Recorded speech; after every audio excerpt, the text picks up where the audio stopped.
So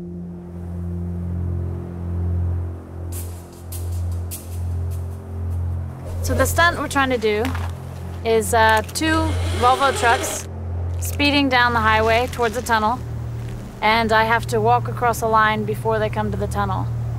Because basically, if I don't finish walking across the line, the mid part between the tunnel will hit the line, it'll pop, and I will fall. In the event that we do have an accident, it'll be myself or Robin that will obviously call for assistance. So what do you think of this stunt? It's crazy. It's crazy. I've highlined much higher than this before. I've highlined on longer lines, and I've highlined in harsher winds, but I've never slacklined moving forward before. Too far apart, the rope breaks, too near together, she falls off. I try not to let very much go through my mind.